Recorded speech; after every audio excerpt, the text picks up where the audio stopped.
তোমার সঙ্গে কাটানো সময়টা হয়তো ক্যালেন্ডারের পাতায় খুব বেশি জায়গা নেয়নি, হয়তো হাতের তালুতে গোনা কয়েকটা দিন ছিল আমাদের কাছে। কিন্তু সেই অল্প কটা মুহূর্তের ভেতরই আমি একটা চিরকাল বেঁচে থাকার মতো জীবন খুঁজে পেয়েছিলাম। তুমি চলে গেছো, কিন্তু রেখে গেছো এমন কিছু অনুভূতি, স্পর্শ, যেগুলো আজও প্রতিটি নিঃশ্বাসে জেগে ওঠে, যেগুলো এখনো জীবন্ত।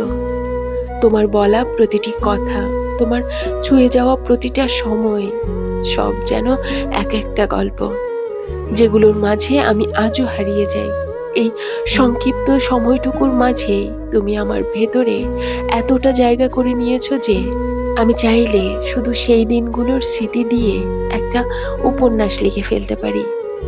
ভালোবাসার, বিয়োগের আর একতরফা অপেক্ষার উপন্যাস। একটা এমন উপন্যাস যেখানে তুমি থাকো কিন্তু ফেরো না।